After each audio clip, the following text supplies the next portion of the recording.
You don't have to shout. I can hear you. Well, you got here much faster than I expected. I thought you'd have a lot more business to take care of. Thanks to the Traveler, I was able to, pawn off various problems of mine onto others. Onto others? What does that mean? We can discuss that later. You're looking for me because of the thing you mentioned in the letter, right? That's right.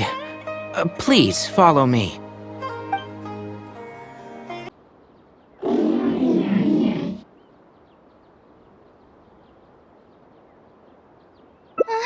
A monster? Why is there a monster here? Don't be scared, Kale. This is the mechanical life form the Traveler and I saved a while back. Its name is Karkata. It's the final work of a late junior of mine. You mean Abatui? He must have been a genius to create one of such polish all by himself. It's uncommon that a Spontamod researcher is able to create such an intricate machine. If he were still around, we could probably chat the day away. What a shame.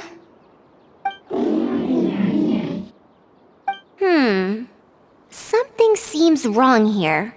Have you been maintaining it? Mechanical life forms are much more fragile than they look.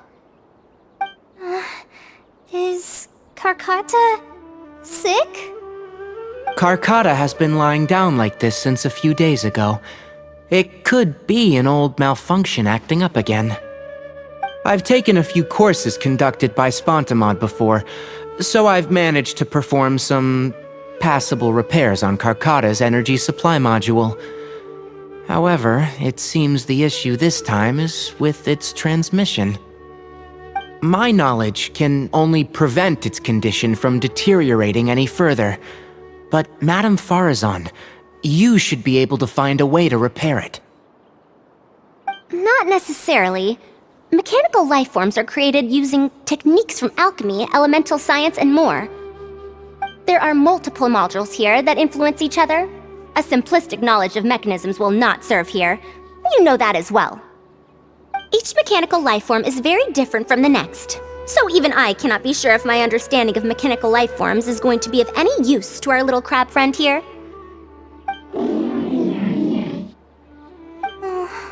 Karkata. Can you all go outside for a minute? I need a bit of space. Before I do a thorough check, everything we've just said is but conjecture. All right. We're counting on you, Madame Faruzan. We'll wait here till Faruzan finishes her inspection. In the meantime, I'd like to talk to you about her. Her past, huh? Quite a few people in the academia know about what happened to her. Perhaps it'd be best if I'm the one to tell you. I've told you before that she had disappeared for 100 years, right? From her perspective, trapped might be a more apt description. Her exact words were, "That ruin was crawling with traps and coded inscriptions from wall to wall. I did all I could to decipher the code and deactivate the traps to escape the ruin, but there was no way out. I lost track of time and I ran out of pen and paper. In the end, I had to use stone shards to write on the walls and on the floor to decipher the code. Then, before I realized it, I ran out of space on the walls and floor. I had to calculate all the possibilities in my mind. After that, my memory started to become fuzzy, and my cognition slowed down." She doesn't remember anything else, including the location of the ruin, and how she finally managed to escape.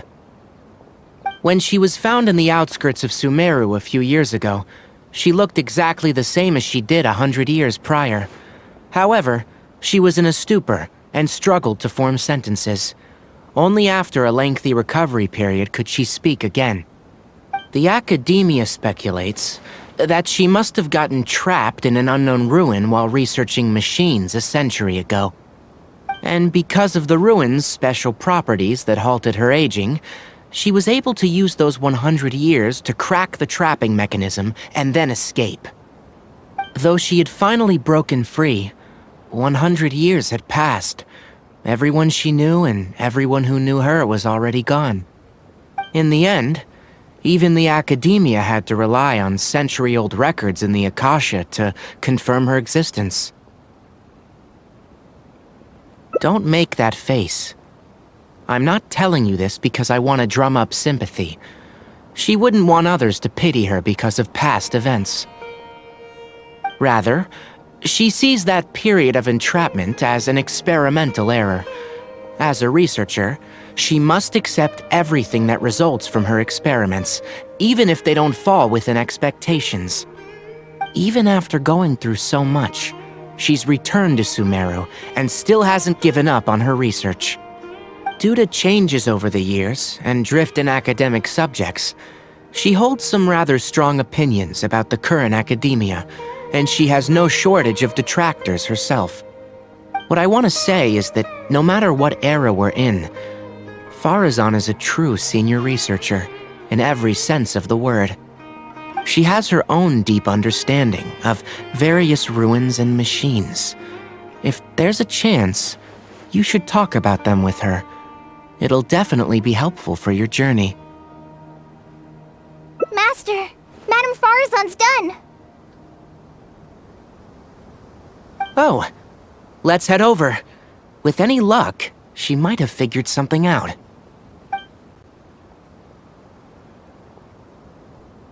I never thought that I'd encounter a restitution module once again after 100 years. Abattoir really installed quite a few impressive things on this. If my guess is correct, this mechanical life form has displayed attempts at self-sustenance before, right? Such as collecting parts to repair itself, for instance? It used them for something else, but as far as its design goes, it does have a function like that. I knew it. If I'm not wrong, Karkata's issue lies with its restitution module. Abatui's modified this module extensively, but the core parts and design philosophy are very similar to the principles as I know them. They are all based on principles learned from the ruins.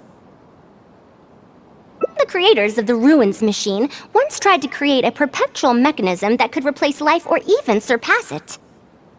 The restitution module is the result of one of their countless attempts. It replicates the behavior of living things to achieve a self-repair function. However, the energy required in maintenance of the module became an issue. Energy consumption? Maintenance?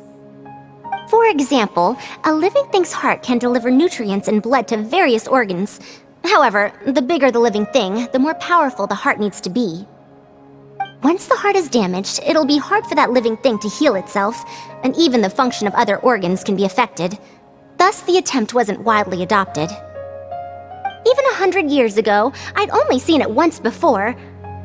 Oh dear, this is going to be a problem. Based on my current research, I'll need to swap out the damaged parts in the restitution module to repair Karkata. But like I just said, the module is rare, even by the standards of ancient machines. Not only that, but there is very little related research documentation available. Finding suitable parts would be like trying to find a single gear in the vast desert, to say nothing of the difficulty in making those parts from scratch. One can only wonder where Abattoir found the original parts. I might have an idea. Abattoir was, for a time, quite passionate about excavating the Great Red Sand. This was when he had just gotten expelled from the academia. You mean to say he found a restitution module in the desert? Well, that is indeed possible. But the desert's huge! How are we supposed to find the parts that Karkata needs? According to the Academia's records, no similar parts have been found in the Great Red Sand over the past 100 years. If we want to try our luck, we'll have to explore ruins that have never been explored before. I do know that a Vahumana researcher formed an expedition team after the sandstorms and earthquakes subsided. They are... Should we ask them if they've made any new discoveries lately? The chances are slim, but it's at least more effective than running around like headless chickens.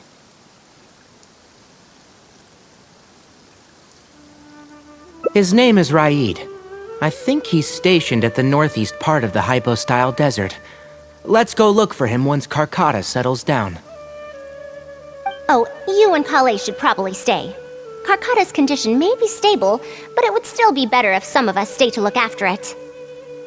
Besides, you still need to take care of the trouble that the Academia left for me. Trouble from the Academia? I thought you said that you pawned it off to someone else. Wait. Don't tell me. I'll let Kale fill you in on the details. I look forward to seeing your work, Tainari.